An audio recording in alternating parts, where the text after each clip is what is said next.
This is Terry Bibo, Night Your Reader. We are on Chapter 13 of J.R.R. Tolkien's The Hobbit. It's called Not at Home. In the meanwhile, the dwarves sat in darkness, and utter silence fell about them. Little they ate and little they spoke.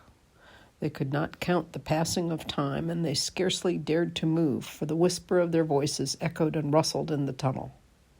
If they dozed, they woke still to darkness and to silence going on unbroken. At last, after days and days of waiting, as it seemed, when they were becoming choked and dazed for want of air, they could bear it no longer. They would almost have welcomed sounds from below of the dragon's return. In the silence they feared some cunning devilry of his, but they could not sit there forever. Thorin spoke. "Let us try the door," he said. "I must feel the wind on my face soon or die. I think I would rather be smashed by Smaug in the open than suffocate in here." So several of the dwarves got up and groped back to where the door had been. But they found that the upper end of the tunnel had been shattered and blocked with broken rock. Neither key nor the magic it had once obeyed would ever open that door again. "We are trapped," they groaned. "This is the end. We shall die here." But somehow, just when the dwarves were most despairing, Bilbo felt a strange lightening of the heart, as if a heavy weight had gone from under his waistcoat. Come, he said. "While there's life, there's hope, as my father used to say, and third time pays for all. I am going down the tunnel once again. I've been that way twice when I knew there was a dragon at the other end, so I will risk a third visit when I am no longer sure. Anyway, the only way out is down, and I think this time you'd better all come with me." In desperation, they agreed, and Thorin was the first to go forward by Bilbo's side. "Now, to be careful," whispered the hobbit, "and as quiet as you can be. There may be no Smaug at the bottom, but then again there may be. Don't let us take any unnecessary risks." Down they went. The dwarves could not, of course, compare with the hobbit in real stealth, and they made a deal of puffing and shuffling, which echoes magnified alarmingly. But though every now and then Bilbo in fear stopped and listened, not a sound stirred below. Near the bottom, as well as he could judge, Bilbo slipped on his ring and went ahead. But he did not need it. The darkness was complete, and they were all invisible, ring or no ring. In fact, so black was it that the hobbit came to the opening unexpectedly, put his hand on air, stumbled forward, and rolled headlong into the hall. There he lay face downwards on the floor and did not dare to get up, or hardly even to breathe. But nothing moved. There was not a gleam of light, unless, as it seemed to him, when at last he slowly raised his head, there was a pale white glint above him and far off in the gloom. But certainly it was not a spark of dragon fire, though the worm stench was heavy in the place, and the taste of vapor was on his tongue. At length Mr. Baggins could bear it no longer. "Confound you, Smaug, you worm!" he squeaked aloud. "Stop playing hide-and-seek. Give me a light, and then eat me, if you can catch me." Faint echoes ran round the unseen hall, but there was no answer. Bilbo got up and found that he did not know in what direction to turn. "Now, I wonder what on earth Smaug is playing at," he said. "He's not at home today, or tonight, or whatever it is, I do believe. If Oin and Gloin have not lost their tinder boxes, perhaps we can make a little light and have a look around before the luck turns." "Light?" he cried. "Can anybody make a light?" The dwarves, of course, were very alarmed when Bilbo fell forward down the step with a bump into the hall, and they sat huddled just where he had left them at the end of the tunnel. "Shh!" they hissed when they heard his voice, and though that helped the hobbit to find out where they were, it was some time before he could get anything else out of them. But at the end, when Bilbo actually began to stamp on the floor and screamed out, "Light!" at the top of his shrill voice, Thorin gave way, and Oin and Gloin were sent back to their bundles at the top of the tunnel. After a while, a twinkling gleam showed them returning, Oin with a small pine torch alight in his hand, and Gloin with a bundle of others under his arm. Quickly, Bilbo trotted to the door and took the torch, but he could not persuade the dwarves to light the others or to come and join him yet. As Thorin carefully explained, Mr. Baggins was still officially their expert burglar and investigator. If he liked to risk a light, that was his affair. They would wait in the tunnel for his report. So they sat near the door and watched. They saw the little dark shape of the hobbit start again across the floor, holding his tiny light aloft. Every now and then, while he was still near enough, they caught a glint and a tinkle as he stumbled on some golden thing. The light grew smaller as he wandered away into the vast hall. Then it began to rise dancing into the air. Smaug was climbing the great mound of treasure. Soon he stood upon the top, and still went on. Then they saw him halt and stoop for a moment, but they did not know the reason. It was the Arkenstone, the heart of the mountain.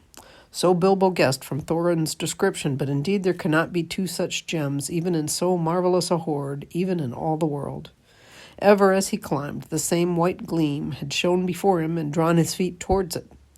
Slowly it grew to a little globe of pallid light. Now as he came near, it was tinged with a flickering sparkle of many colors at the surface, reflected and splintered from the wavering light of his torch. At last he looked down upon it and caught his breath. The great jewel shone before his feet of its own inner light, and yet, cut and fashioned by the dwarves, who had dug it from the heart of the mountain long ago, it took all light that fell upon it and changed into 10,000 sparks of white radiance shot with glints of the rainbow. Suddenly Bilbo's arm went down towards it, drawn by enchantment. His small hand would not close about it, for it was a large and heavy gem, but he lifted it, shut his eyes, and put it in his deepest pocket. "Now I am a burglar indeed," thought he, "but I suppose I must tell the dwarves about it sometime. They did say I could pick and choose my own share, and I think I would choose this if they took all the rest." All the same, he had an uncomfortable feeling that the picking and choosing had not really been meant to include this marvelous gem, and that trouble would yet come of it. Now he went on again.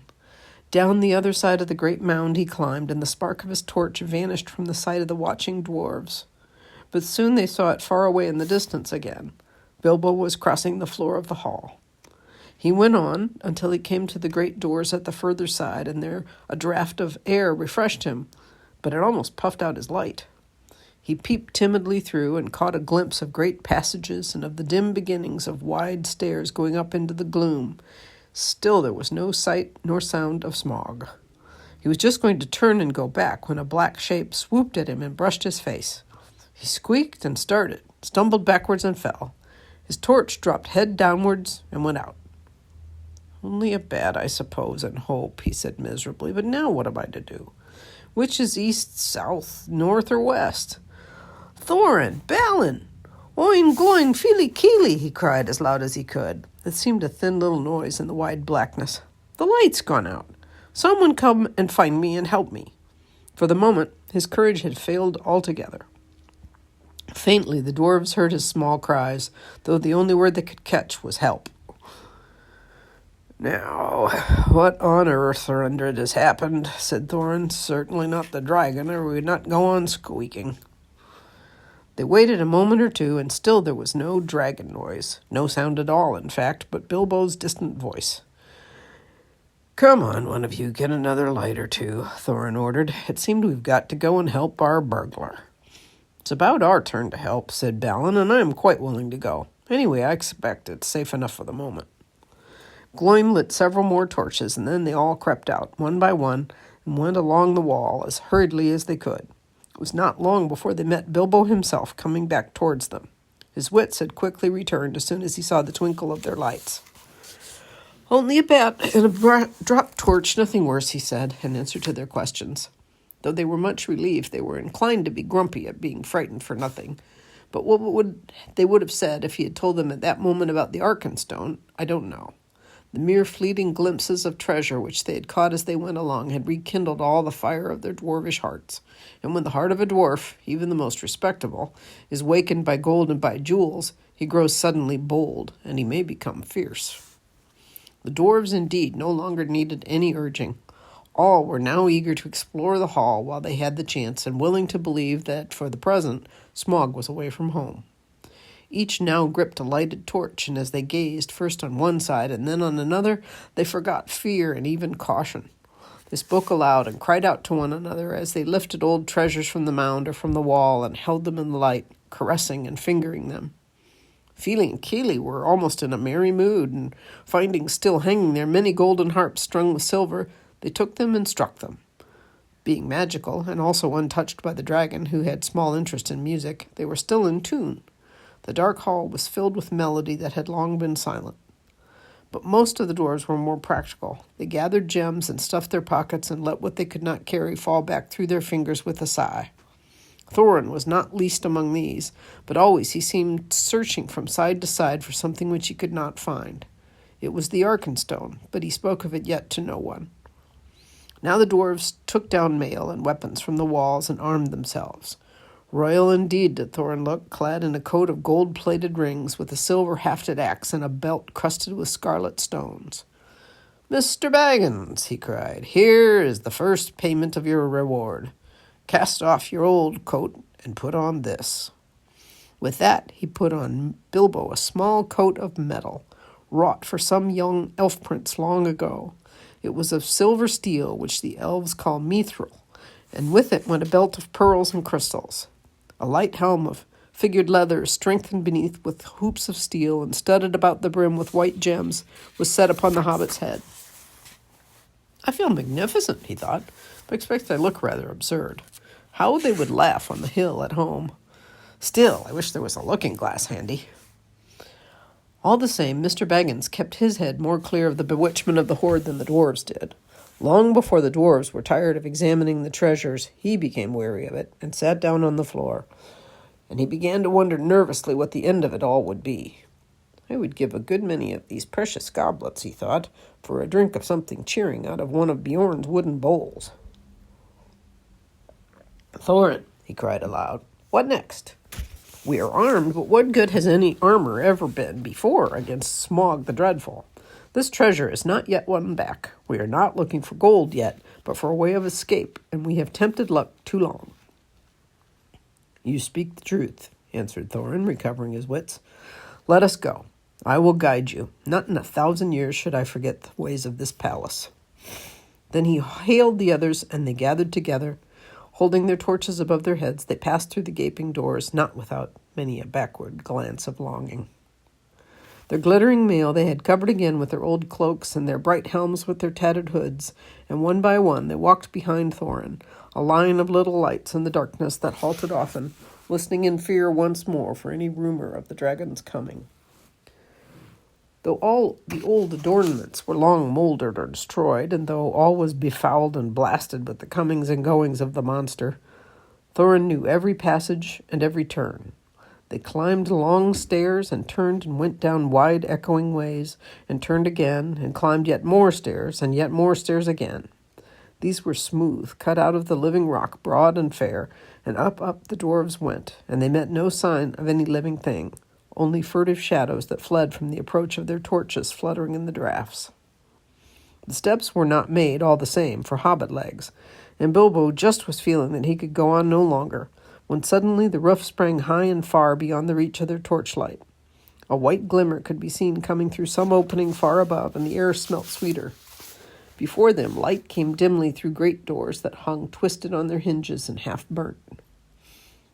"This is the great chamber of Thror," said Thorin, "the hall of feasting and of council. Not far off now is the front gate." They passed through the ruined chamber. Tables were rotting there. Chairs and benches were laying there overturned, charred and decaying. Skulls and bones were upon the floor among flagons and bowls and broken drinking horns and dust. As they came through yet more doors at the further end, a sound of water fell upon their ears, and the grey light grew suddenly more full. "There is the birth of the running river," said Thorin. "From here it hastens to the gate. Let us follow it." Out of a dark opening in a wall of rock there issued a boiling water, and it flowed swirling in a narrow channel, carved and made straight and deep by the cunning of ancient hands. Beside it ran a stone-paved road, wide enough for many men abreast. Swiftly along this they ran, and round a wide-sweeping turn, and behold, before them stood the broad light of day. In front there rose a tall arch, still showing the fragments of old carven work within, worn and splintered and blackened though it was. A misty sun sent its pale light between the arms of the mountain, and beams of gold fell on the pavement at the threshold. A whirl of bats, frightened from slumber by their smoking torches, flurried over them. As they sprang forward, their feet slithered on stones rubbed smooth and slimed by the passing of the dragon. Now before them the water fell noisily outward and foamed down towards the valley. They flung their pale torches to the ground and stood gazing out with dazzled eyes. They were come to the front gate, and were looking out upon Dale. "Well," said Bilbo, "I never expected to be looking out of this door, and I never expected to be so pleased to see the sun again and to feel the wind on my face. But this wind is cold." It was.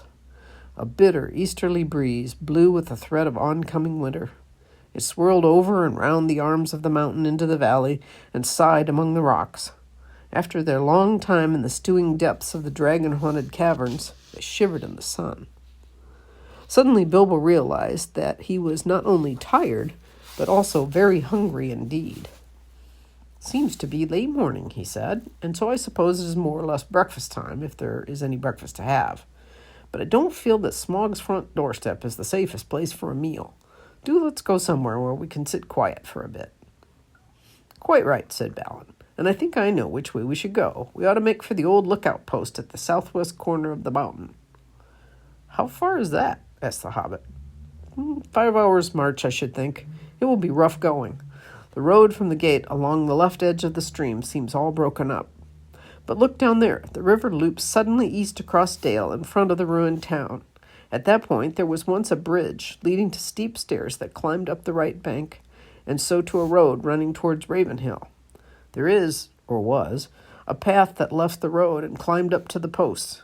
A hard climb, too, even if the old steps are still there. "Dear me," grumbled the Hobbit. "More walking, more climbing without breakfast.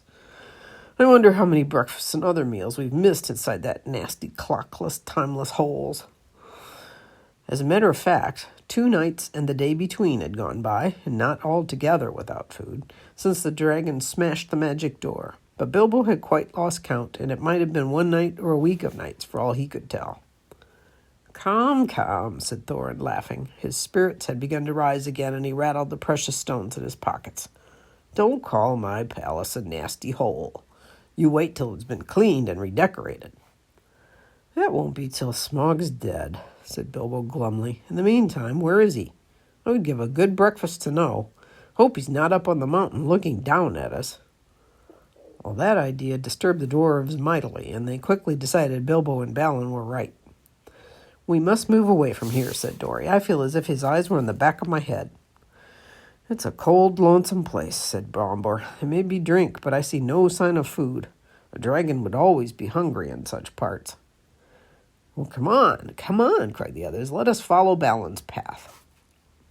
Under the rocky wall to the right there was no path, so on they trudged among the stones on the left side of the river, and the emptiness and desolation soon sobered even Thorin again. The bridge that Balin had spoken of they found long fallen. Most of its stones were now only boulders in the shallow, noisy stream, but they forded the water without much difficulty and found the ancient steps and climbed the high bank. After going a short way, they struck the old road and before long came to a deep dell sheltered among the rocks. There they rested for a while and had such a breakfast as they could, chiefly cram and water. If you want to know what cram is, I can only say I don't know the recipe, but it is biscuitish, keeps good indefinitely, is supposed to be sustaining, and is certainly not entertaining, being in fact very uninteresting except as a chewing exercise. It was made by the lake men for long journeys. After that they went on again, and now the road struck westward, and left the river, and the great shoulder of the south-pointing mountain spur drew ever nearer.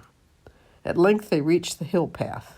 It scrambled steeply up, and they plodded slowly one behind the other, till at last in the late afternoon they came to the top of the ridge and saw the wintry sun going downwards to the west.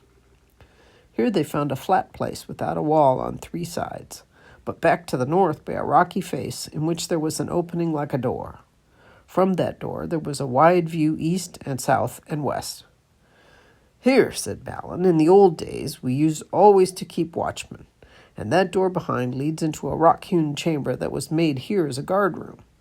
There were several places like it round the mountain, but there seemed small need for watching in the days of our prosperity, and the guards were made over-comfortable, perhaps. Otherwise we might have had longer warning of the coming of the dragon, and things might have been different. Still, here we can now lie hid and sheltered for a while, and can see much without being seen." Not much use if we've been seen coming here, said Dory, who was always looking up toward the mountain's peak, as if he expected to see Smaug perched there like a bird on a steeple. We must take our chance of that, said Thorin. We can go no further today.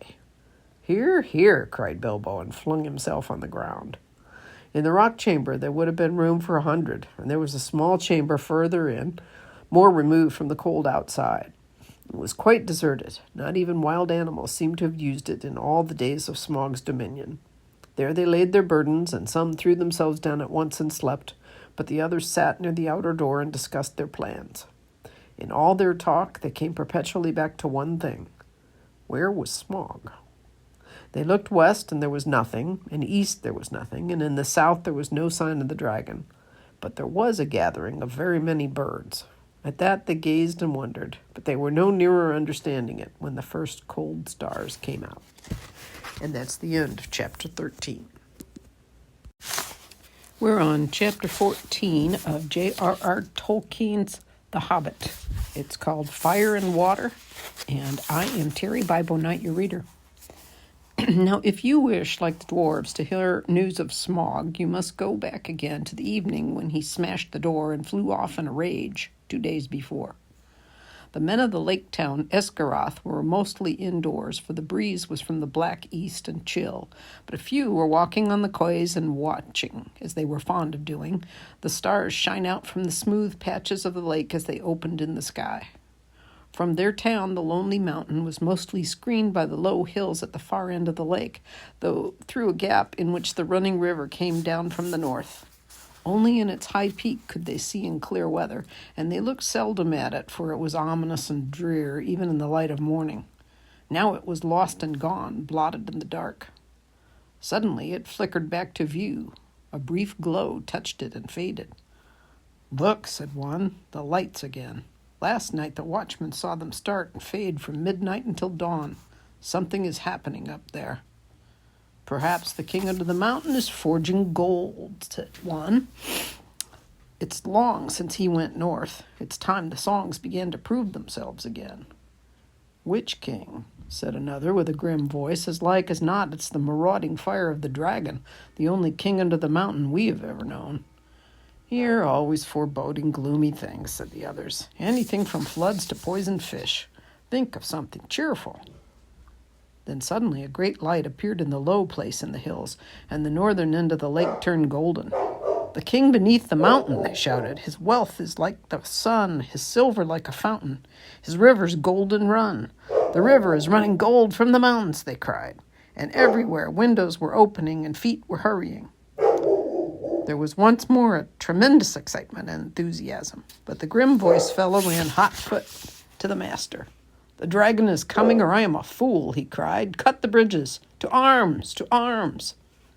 Then warning trumpets were suddenly sounded and echoed along the rocky shores. The cheering stopped, and the joy was turned to dread. So it was that the dragon did not find them quite unprepared. Before long, so great was his speed, they could see him as a spark of fire rushing towards them and growing ever huger and more bright, and not the most foolish doubted that the prophecies had gone rather wrong. Still, they had a little time. Every vessel in the town was filled with water, every warrior was armed, every arrow and dart was ready, and the bridge to the land was thrown down and destroyed before the roar of Smaug's terrible approach grew loud, and the lake rippled red as fire beneath the awful beating of his wings. Amid shrieks and wailing and the shouts of men, he came over them, swept towards the bridges, and was foiled. The bridge was gone, and his enemies were on an island in deep water, too deep and dark and cool for his liking. If he plunged into it, a vapor and a steam would arise enough to cover all the land with a mist for days. But the lake was mightier than he. It would quench him before he could pass through. Roaring, he swept back over the town. A hail of dark arrows leaped up and snapped and rattled on his scales and jewels, and their shafts fell back, kindled by his breath, burning and hissing into the lake. No fireworks you ever imagined equaled the sights that night. At the twanging of the bows and the shrilling of the trumpets, the dragon's wrath blazed to its height till he was blind and mad with it. No one had dared to give battle to him for many an age, nor would they have dared now if it had not been for the grim-voiced man. Bard was his name, who ran to and fro, cheering on the archers and urging the master to order them to fight to the last arrow. Fire leaped from the dragon's jaws. He circled for a while high in the air above them, lighting all the lake. The trees by the shore shone like copper and like blood, with leaping shadows of dense black at their feet.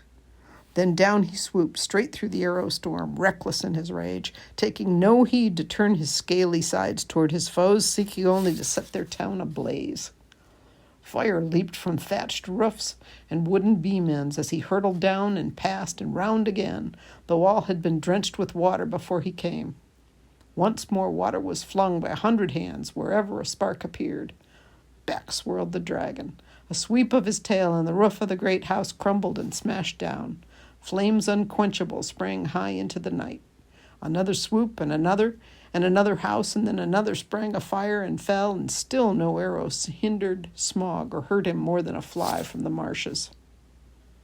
Already men were jumping into the water on every side. Women and children were being huddled into laden boats in the market pool. Weapons were flung down. There was mourning and weeping, where but a little time ago the old songs of mirth to come had been sung about the dwarves. Now men cursed their names. The master himself was turning to his great gilded boat, hoping to row away in the confusion and save himself. Soon all the town would be deserted and burned down to the surface of the lake.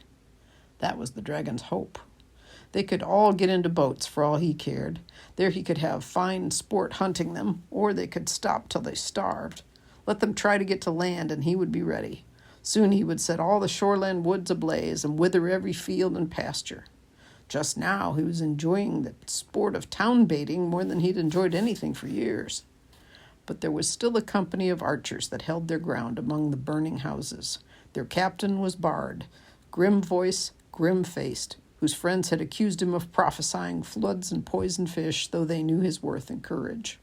He was a descendant in long line of Girion, Lord of Dale, whose wife and child had escaped down the running river from the ruin long ago. Now he shot with a great yew bow till all his arrows but one were spent. The flames were near him. His companions were leaving him. He bent his bow for the last time. Suddenly out of the dark something fluttered to his shoulder. He started, but it was only an old thrush. Unafraid, it perched by his ear, and it brought him news. Marveling, he found he could understand its tongue, for he was of the race of Dale. "Wait, wait," it said to him. "The moon is rising. Look for the hollow of the left breast as he flies and turns above you." And while Bard paused in wonder, it told him of tidings up in the mountain and of all it had heard.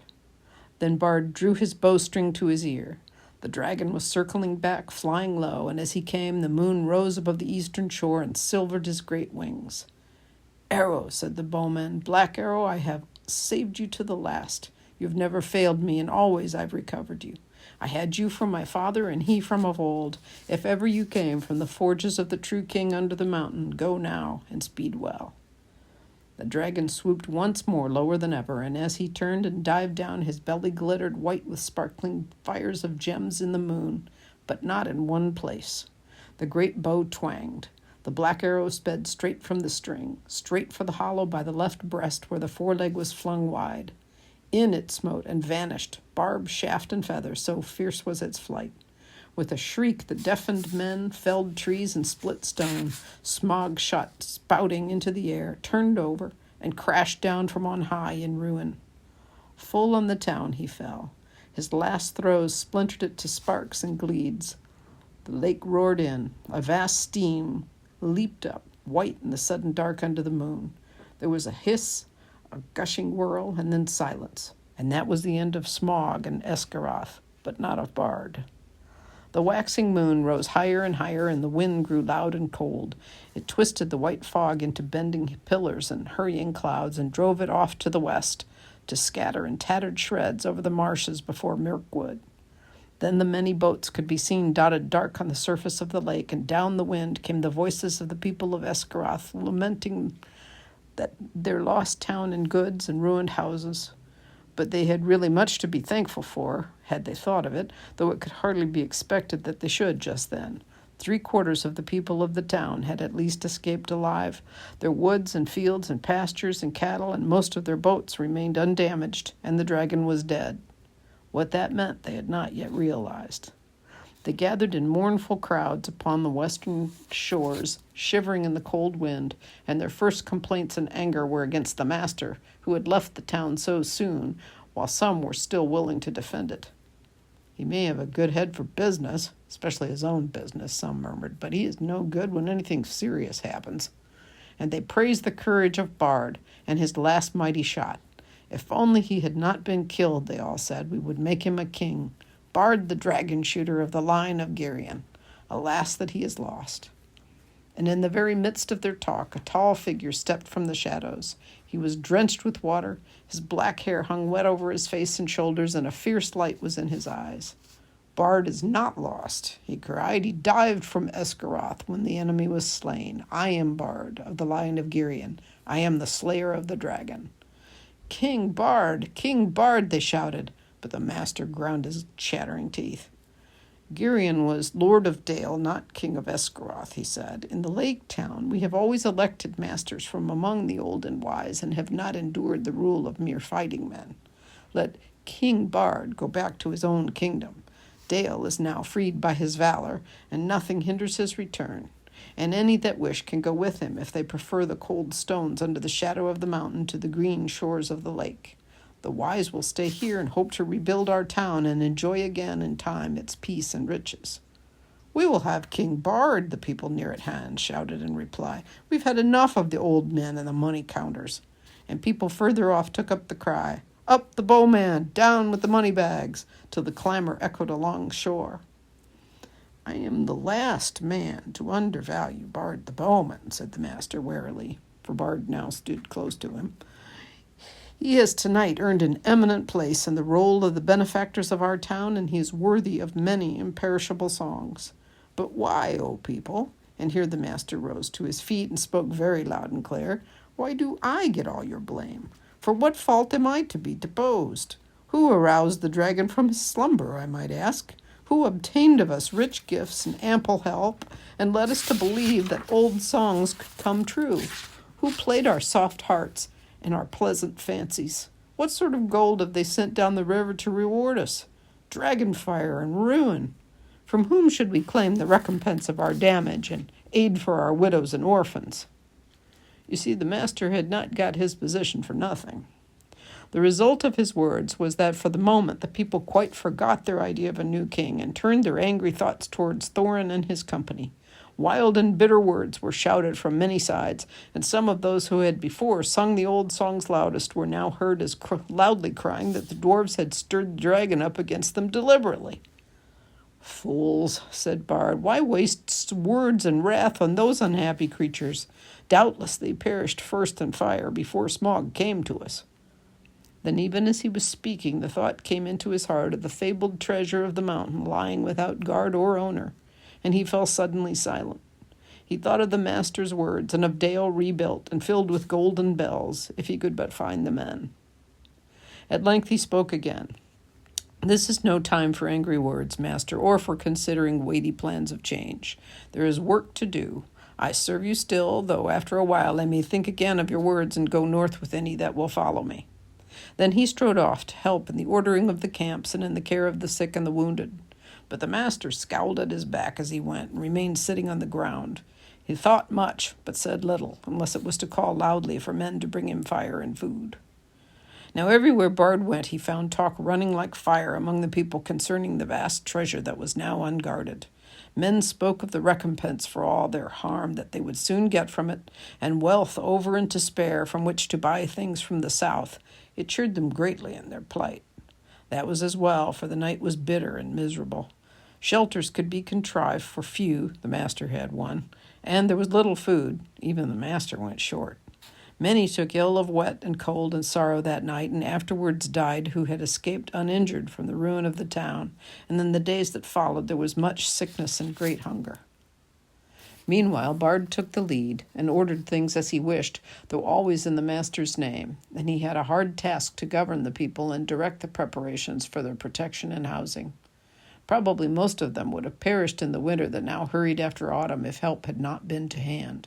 But help came swiftly, for Bard at once had speedy messengers sent up the river to the forest to ask the king of the elves of the wood, and these messengers had found a host already on the move, although it was then only the third day after the fall of Smaug.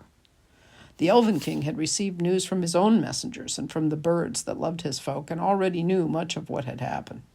Very great indeed was the commotion among all things with wings that dwelt on the borders of the desolation of the dragon. The air was filled with circling flocks, and their swift-flying messengers flew here and there across the sky. Above the borders of the forest there was whistling, crying, and piping. Far over Mirkwood tidings spread. Smaug is dead. Leaves rustled and startled ears were lifted. Even before the Elven King rode forth, the news had passed west, right to the pine woods and the misty mountains. Bjorn had heard it in his wooden house, and the goblins were at council in their caves. "That will be the last we shall hear of Thorin Oakenshield, I fear," said the king. "He would have done better to have remained my guest. It is an ill wind, all the same," he added, "that blows no one any good." For he, too, had not forgotten the legend of the wealth of Thror. So it was that Bard's messenger found him now marching with many spearmen and bowmen, and crows were gathered thick above him, for they thought that war was awakening again, such as had not been in those parts for a long age. But the king, when he received the prayers of Bard, had pity, for he was the lord of a good and kindly people.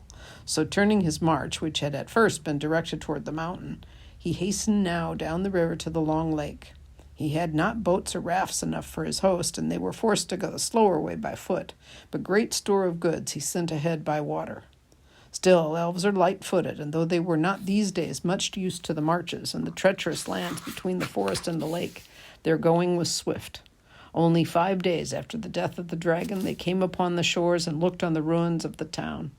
Their welcome was good, as may be expected, and the men and their master were ready to make any bargain for the future in return for the Elven King's aid. Their plans were soon made. With the women and the children, the old and the unfit, the master remained behind, and with him were some men of crafts and many skilled elves, and they busied themselves felling trees and collecting the timber sent down from the forest. Then they set about raising many huts by the shore against the oncoming winter, and also, under the master's direction, they began the planning of a new town, designed more fair and large even than before, but not in the same place. They removed northward, higher up the shore, forever after they had a dread of the water where the dragon lay. He would never again return to his golden bed, but was stretched, cold as stone, twisted upon the floor of the shallows. There for ages his huge bones could be seen in calm weather amid the ruined piles of the old town. But few dared to cross the cursed spot. None dared to dive into the shivering water or to recover the precious stones that fell from his rotting carcass. But all the men of arms who were still able, and the most of the Elven King's array, got ready to march north to the mountain. It was thus that in 11 days from the ruin of the town, the head of their host passed the rock gates at the end of the lake and came into the desolate lands. And that is the end of chapter 14.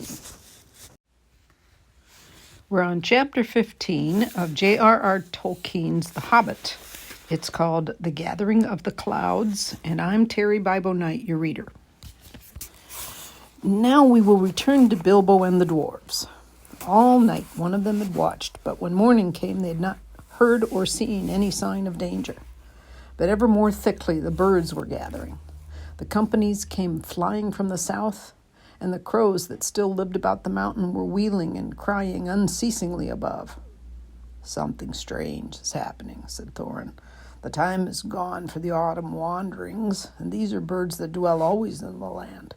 There are starlings and flocks of finches, and far off there are many carrion birds, as if a battle were afoot." Suddenly Bilbo pointed.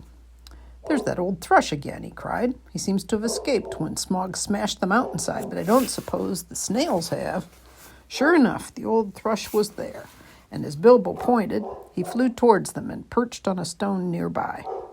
Then he fluttered his wings and sang. Then he cocked his head on one side as if to listen, and again he sang, and again he listened. "I believe he's trying to tell us something," said Balin, "but I cannot follow the speech of such birds. It is very quick and difficult. Can you make it out, Baggins?" "Not very well," said Bilbo. As a matter of fact, he could make nothing of it at all. But the old fellow seems very excited. I only wish he was a raven, said Balin. I thought you did not like them. You seemed very shy of them when we came this way before. Those were crows, and nasty, suspicious-looking creatures at that, and rude as well. You must have heard the ugly names they were calling after us. The ravens are different. There used to be great friendship between them and the people of Thror, and they often brought us secret news and were rewarded with such bright things as they coveted to hide in their dwellings. They live many a year, and their memories are long. They hand out their wisdom to their children. I knew many among the ravens of the rocks when I was a dwarf lad. This very height was once named Raven Hill because there was a wise and famous pair, old Kark and his wife, that lived here above the guard chamber. I don't suppose that any of that ancient breed linger here now. No sooner had he finished speaking than the old thrush gave a loud call and immediately flew away. We may not understand him, but that old bird understands us, I'm sure, said Balin. Keep watch now and see what happens. Before long there was a fluttering of wings, and back came the thrush, and with him came a most decrepit old bird. He was getting blind, he could hardly fly, and the top of his head was bald. He was an aged raven of great size. He alighted stiffly on the ground before them, slowly flapped his wings, and bobbed towards Thorin.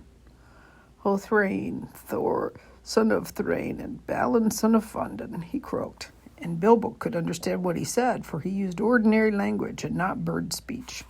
"I am Roek, son of Kark. Kark is dead, but he was well known to you once. It is 100 years and 53 since I came out of the egg, but I did not forget what my father told me. Now I am the chief of the great ravens of the mountain. We are few, but we remember still the king that was of old. Most of my people are abroad, for there are great tidings in the south, some tidings of joy to you, and some you will think not so good. Behold, the birds are gathering back again to the mountain and to dale from south and east and west, for word has gone out that Smaug is dead." "Dead? Dead!" shouted the dwarves. "Dead! Then we have been in needless fear, and the treasure is ours." They all sprang up and began to caper about for joy. "Yes, dead," said Roek. "The thrush, may his feathers never fall, saw him die, and we may trust his words. He saw him fall in battle with the men of Esgaroth the third night back from now at the rising of the moon." It was some time before Thorin could bring the dwarves to be silent and listen to the raven's news. At length, when he had told all the tale of the battle, he went on. "So much for joy, Thorin Oakenshield. You may go back to your halls in safety. All the treasure is yours for the moment. But many are gathering hither besides the birds. The news of the death of the guardian has already gone far and wide, and the legend of the wealth of Thror has not lost in the telling during many years. Many are eager for a share of the spoil. Already a host of the elves is on the way, and carrion birds are with them, hoping for battle and slaughter. By the lake men murmur that their sorrows are due to the dwarves, for they are homeless. Many have died, and Smaug has destroyed their town. They too think to find amends from your treasure, whether you are alive or dead. Your own wisdom must decide your course, but 13 is small remnant of the great folk of Durin that once dwelt here and now are scattered far. If you will listen to my counsel, you will not trust the master of the lake men, but rather him that shot the dragon with his bow. Bard is he, of the race of Dale, of the line of Girion. He's a grim man, but true. We would see peace once more among dwarves and men and elves after the long desolation, but it may cost you dear in gold. I have spoken." Then Thorin burst forth in anger. "Our thanks, Rourke, Kark's son. You and your people shall not be forgotten, but none of our gold shall thieves take or the violent carry off while we are alive. If you would earn our thanks still more, bring us news of any that draw near. Also, I would beg of you, if any of you are still young and strong of wing, that you would send messengers to our kin in the mountains of the north, both west from here and east, and tell them of our plight. But go especially to my cousin Dane in the Iron Hills, for he has many people well armed and dwells nearest to this place. Bid him hasten." "I will not say if this counsel be good or bad," croaked Rourke, "but I will do what can be done." Then off he slowly flew. "Back now to the mountain," cried Thorin. "We have little time to lose." "And little food to use," cried Bilbo, always practical on such points. In any case, he felt that the adventure was, properly speaking, over with the death of the dragon, in which he was much mistaken, and he would have given most of his share of the profits for the peaceful winding up of these affairs. "Back to the mountain," cried the dwarves, as if they had not heard him. So back he had to go with them. As you have heard some of the events already, you will see that the dwarves still had some days before them. They explored the caverns once more and found, as they expected, that only the front gate remained open. All the other gates, except of course the small secret door, had long ago been broken and blocked by Smaug, and no sign of them remained. So now they began to labor hard in fortifying the main entrance and in making a new path that led from it. Tools were to be found in plenty, that the miners and quarriers and builders of old had used, and at such work the dwarves were still very skilled. As they worked, the ravens brought them constant tidings. In this way, they learned that the Elven King had turned aside to the lake, and they still had a breathing space. Better still, they heard that 3 of their ponies had escaped and were wandering wild far down the banks of the running river, not far from where the rest of their stores had been left. So while the others went on with their work, Fili and Kili were sent, guided by a raven, to find the ponies and bring back all they could. They were 4 days gone, and by that time they knew that the joined armies of the Lakemen and the Elves were hurrying toward the mountain. But now their hopes were higher, for they had food for some weeks with care, chiefly cram, of course, and they were very tired of it, but cram is much better than nothing. And already the gate was blocked, with a wall of squared stones laid dry, but very thick and high, across the opening. There were holes in the wall through which they could see, or shoot, but no entrance. They climbed in or out with ladders and hauled stuff up with ropes. For the issuing of the stream, they had contrived a small low arch under the new wall, but near the entrance they had so altered the narrow bed that a wide pool stretched from the mountain wall to the head of the fall over which the stream went towards Dale. Approach to the gate was now only possible, without swimming, along a narrow ledge of the cliff to the right as one looked outwards from the wall. The ponies they had brought only to the head of the steps above the old bridge, and unloading them there had bidden them return to their masters and sent them back riderless to the south. There came a night when suddenly there were many lights as of fires and torches away south in Dale before them. "They have come," called Balin, "and their camp is very great. They must have come into the valley under the cover of dusk along both banks of the river." That night the dwarves slept little. The morning was still pale when they saw a company approaching. From behind their wall they watched them come up to the valley's head and climb slowly up. Before long they could see that both men of the lake, armed as if for war, and elvish bowmen were among them.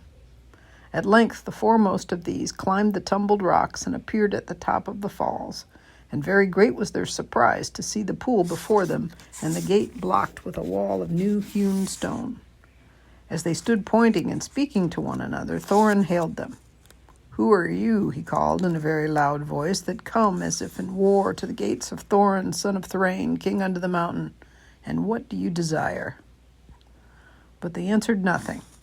Some turned swiftly back. The others, after gazing for a while at the gate and its defenses, soon followed them. That day the camp was moved to the east of the river, right between the arms of the mountain. The rocks echoed then with voices and with song as they had not done for many a day. There was the sound, too, of elven harps and of sweet music, and as it echoed up towards them it seemed that the chill of the air was warmed, and they caught faintly the fragrance of woodland flowers blossoming in spring. Then Bilbo longed to escape from the dark fortress and to go down and join in the mirth and feasting by the fires. Some of the younger dwarves were moved in their hearts, too, and they muttered that they wished things had fallen out otherwise, and that they might welcome such folk as friends. But Thorin scowled. Then the dwarves themselves brought forth harps and instruments regained from the hoard and made music to soften his mood, but their song was not an elvish song and was much like the song they had sung before in Bilbo's little hobbit hole. Under the mountain, dark and tall, the king has come into his hall. His foe is dead, the worm of dread, and ever so his foes shall fall. The sword is sharp, the spear is long. The sword is sharp, the spear is long, the arrow swift, the gate is strong. The heart is bold that looks on gold, the dwarves no more shall suffer wrong. The dwarves of yore made mighty spells, while hammers fell like ringing bells, in places deep where dark things sleep, in hollow halls beneath the fells. On silver necklaces they strung the light of stars, on crowns they hung the dragon fire, from twisted wire the melody of harps they rung. The mountain throne once more is freed, O wandering folk, the summons heed. Come haste across the waste, the king of friend and kin has need. Now call we over mountains cold, come back into the caverns old. Here at the gates the king awaits, his hands are rich with gems and gold. The king is come unto his hall, under the mountain dark and tall. The worm of dread is slain and dead, and ever so our foes shall fall. This song appeared to please Thorin, and he smiled again and grew merry, and began reckoning the distance to the Iron Hills, and how long it would be before Dane could reach the lonely mountain, if he'd set out as soon as the message reached him. But Bilbo's heart fell, both at the song and the talk. They sounded much too warlike. The next morning, early, a company of spearmen was seen crossing the river and marching up the valley. They bore with them the green banner of the Elven King and the blue banner of the lake, and they advanced until they stood right before the wall at the gate. Again, Thorin hailed them in a loud voice. Who are you that come armed for war to the gates of Thorin, son of Thrain, king under the mountain? This time he was answered. A tall man stood forward, dark of hair and grim of face, and he cried, Hail, Thorin! Why do you fence yourself like a robber in his hole? We are not yet foes, and we rejoice that you are alive beyond our hope. We came expecting to find none living here, yet now we are met. There is a matter for a parley and a council. Who are you, and of what would you parley? I am Bard, and by my hand was the dragon slain and your treasure delivered. Is that not a matter that concerns you? Moreover, I am by right descent, the heir of Girion of Dale, and in your hoard is mingled much of the wealth of his halls and towns, which old Smaug stole. Is not that a matter of which we may speak? Further, in his last battle, Smaug destroyed the dwellings of the men of Esgaroth, and I am yet the servant of their master. I would speak for him and ask whether you have no thought for the sorrow and misery of his people. They aided you in your distress, and in recompense you have thus far brought ruin only, though doubtless undesigned. Now those were fair words and true, if proudly and grimly spoken, and Bilbo thought that Thorin would at once admit what justice was in them. He did not, of course, expect that anyone would remember that he was the one who had discovered all by himself the dragon's weak spot, and that was just as well. No one ever did. But also he did not reckon with the power that gold has upon which a dragon is long brooded, nor with dwarvish hearts. Long hours in the past days Thorin had spent in the treasury, and the lust of it was heavy on him. Though he had hunted chiefly for the Arkenstone, yet he had an eye for many another wonderful thing that was lying there, about which were wound old memories of the labors and the sorrows of his race. You put your worst cause last, and in the chief place, Thorin answered. To the treasure of my people no man has a claim, because Smaug, who stole it from us, also robbed him of life or home. The treasure was not his, that his evil deeds should be amended with a share of it. The price of the goods and the assistance that we received of the lakemen we will fairly pay in due time, but nothing will we give, not even a loaf's worth, under threat of force. While an armed host lies before our doors, we look on you as foes and thieves. It is in my mind to ask what share of their inheritance you would have paid to our kindred had you found the hoard unguarded and us slain. A just question, replied Bard, but you are not dead and we are not robbers. Moreover, the wealthy may have pity beyond right on the needy that befriended them when they were in want, and still my other claims remain unanswered. I will not parley, as I have said, with armed men at my gate, nor at all with the people of the Elven King, whom I remember with small kindness. In this debate they have no place. Begone now, ere our arrows fly, and if you would speak with me again, first dismiss the elvish host to the woods where it belongs, and then return, laying down your arms before you approach the threshold. The Elven King is my friend, and he has succored the people of the lake in their need, though they had no claim but friendship on him, answered Bard. We will give you time to repent your words. Gather your wisdom ere we return." Then he departed and went back to his camp. Ere many hours were past, the banner-bearers returned, and trumpeters stood forth and blew a blast. "In the name of Esgaroth and the forest," one cried, "we speak unto Thorin, Thrain's son Oakenshield, calling himself the king under the mountain, and we bid him consider well the claims that have been urged, or be declared our foe. At the least he shall deliver 1/12 portion of the treasure unto Bard as the dragon slayer and as the heir of Girion. From that portion Bard will himself contribute to the aid of Esgaroth. But if Thorin would have the friendship and honor of the lands about, as his sires had of old, then he will give also somewhat of his own for the comfort of the men of the lake." Then Thorin seized a bow of horn and shot an arrow at the speaker. It smote into his shield and stuck there quivering. "Since such is your answer," he called in return, "I declare the mountain besieged. You shall not depart from it until you call on your side for a truce and a parley.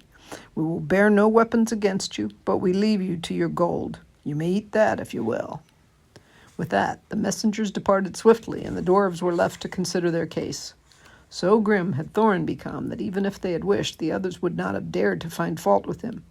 But indeed most of them seemed to share his mind, except perhaps old fat Bombor and Fili and Kili. Bilbo, of course, disapproved of the whole turn of affairs. He had by now more than enough of the mountain, and being besieged inside it was not at all to his taste. "The whole place still stinks of dragon," he grumbled to himself. "Makes me sick, and cram is beginning to simply stick in my throat." And that is the end of chapter 15.